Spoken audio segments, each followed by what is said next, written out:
आएगा जिसमें कि झंडा रोग नहीं लगेगा और किस्मों पे हम काम कर रहे हैं। 2013 में 1509 आई, उसके बाद फिर पूसा बासमती 1637 आई, फिर पूसा बासमती 1718 आई जो कि 1121 का सुधार करके बनाई गई। उसमें झुलसा रोग पत्ती का नहीं लगता है, बैक्टीरियल ब्लाइट 1718 का भी तना मजबूत होता है, गिरती नहीं है, ये भी काफ़ी पसंद की गई। और उसके साथ ही साथ पूसा बासमती 1728 आई थी जो 1401 की बदल थी, उसमें झुलसा रोग नहीं लगता था। चावल की गुणवत्ता बहुत अच्छी थी, लेकिन पैदावार में थोड़ी उसमें कमी रही और किसानों ने उसको उतना पसंद नहीं किया, वो किस्म पीछे रह गई।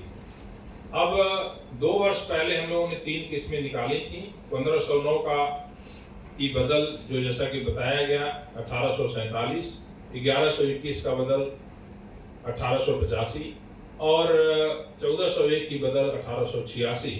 और इन तीनों किस्मों में जो बदलाव किया गया है, पत्ती का झुलसा और पत्ती का झोंका रोग, ब्लास्ट की बीमारी, गर्दन तोड़, ये बिल्कुल नहीं आता है। जो किसान भाई पिछले वर्ष इसको लगाए हैं, इस साल बहुत बड़े पैमाने पे लगने जा रही है। पिछले वर्ष हमने 1-1 किलो बीज दिया था। उन किसानों के यहाँ मैं गया, किसान संपर्क यात्रा निकाली। 5 दिन में पंजाब में रहा, हरियाणा में रहा, किसानों के घर पे रुका और इतना अच्छा रिस्पांस था जिसको देखकर बड़ी प्रसन्नता हुई। और इस बार रकबा काफी इन किस्मों का बढ़ा है, तो निश्चित रूप से इसका सीधा फायदा किसानों को मिलेगा। अब रही बात धान में पानी की बचत हम कैसे करें। एक तो फसल की अवधि हम कम करें, उसमें जो कम अवधि की किस्में हैं उसमें पानी कम लगता है, विविधीकरण भी होता है।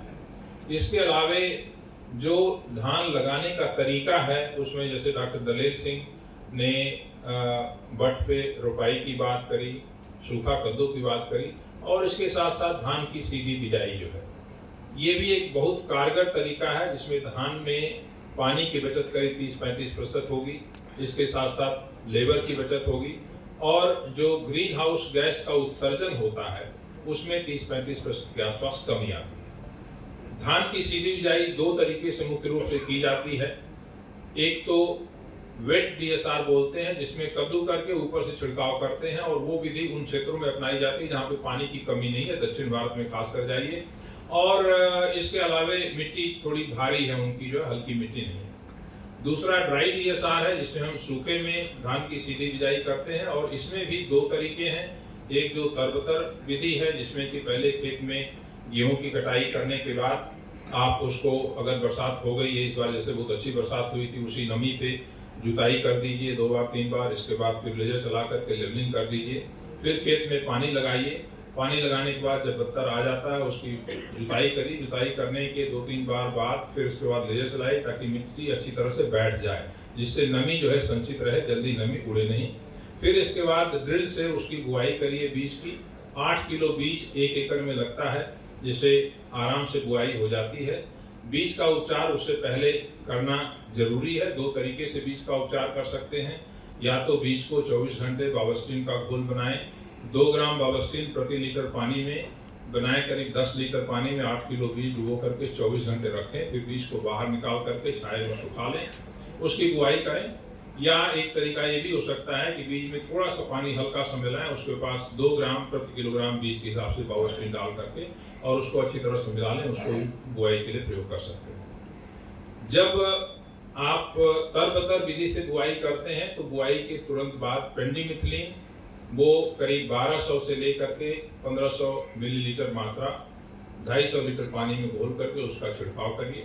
और इसके बाद पहला पानी जो है 22 दिन के बाद लगाइए। खेत में जब चलने लायक हो जाता है तो उसमें नामी गोल्ड दवा का छिड़काव करिए। ये आमतौर पे पाया गया है कि तरबतर विधि जब अपनाते हैं तो खरपतवार या नदीम कम होता है।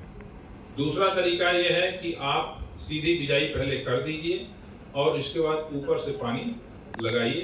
खेत में चलने लायक हो जाता है तो उसके बाद फिर दूसरे दिन या पहले दिन दूसरे दिन करीब उसमें छिड़काव पेंडिमिथिलिन का कर दीजिए और उसके बाद फिर नामिनी गोल्ड लगाइए। दूसरे तरीके में अंकुरण बहुत अच्छा होता है। पहले तरीके में तरबतर में कई बार बुआई के तुरंत बाद अगर बरसात हो गई दूसरे दिन तीसरे दिन तो जमीन पे पपड़ी पड़ जाती है और अंकुरण अच्छा नहीं हो पाता है, तो पपड़ी को तोड़ना पड़ेगा या हल्का पानी लगाना पड़ेगा, तब आपका अंकुरण अच्छा हो जाएगा।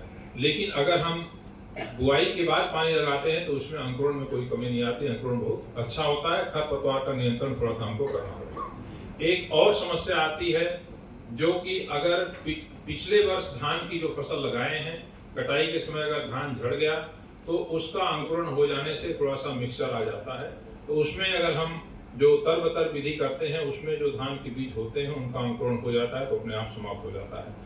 तो जिस किस्म को पिछले वर्ष लगाए हैं अगर उसी किस्म को लगा रहे हैं उस खेत में फिर तो कोई दिक्कत नहीं है, नहीं तो इसके लिए आपको जो है थोड़ा सा ध्यान रखना पड़ेगा। अभी हम लोगों ने संस्थान में एक नई शोध की है जिसमें कि 2 और नई किस्में हम लोग निकाली है। पूसा बासमती 1985 जो 1509 का बदल है और पूसा बासमती 1979 जो 1121 का बदल है। इन दोनों किस्मों में एक खरपतवार नाशी दवा आती है, नदी नाशी दवा आती है जिसको हम इमिजाथापिर बोलते हैं। नाम ये मिलती है परसूट के नाम से मिलती है बाजार में। सोयाबीन में इसका बहुत बड़े पैमाने पर प्रयोग किया जाता है, ठीक है। तो इस दवा के अंदर एक क्षमता होती है कि ये सभी तरह के खरपतवार को मार देती है, लेकिन ये धान को भी मारती है, इसलिए धान में इसके प्रयोग की अनुमति अभी तक नहीं थी। लेकिन अभी जो 2 नई किस्में हम लोगों ने निकाली हैं, ये दोनों किस्में इस दवा के प्रतिरोधी क्षमता रखती हैं। इनके ऊपर कोई असर नहीं होता है लेकिन खरपतवार सारे मर जाएंगे। इन किस्मों के आ जाने के बाद धान की सीधी बिजाई में एक आमूलचूल परिवर्तन आएगा और खरपतवार नियंत्रण जो सबसे बड़ी समस्या है धान की सीधी बिजाई की, उसको हम पूरी तरह से नियंत्रित कर पाएंगे, इसमें कोई दो राय नहीं है। थोड़ी सी इसमें देर हो रही है क्योंकि जो खरपतवार नाशी दवा है उसको धान पे प्रयोग करने की अनुमति नहीं है। उसकी एक प्रक्रिया है, सेंट्रल इंसेक्टिसाइड बोर्ड और रजिस्ट्रेशन कमेटी को एप्लीकेशन उन्होंने डाली है और वो एप्लीकेशन उम्मीद करते हैं कि जल्दी से जल्दी हो जाए क्लियर, तो इस वर्ष नहीं तो अगले वर्ष निश्चित रूप से इसका बीज हम किसानों को दे पाएंगे।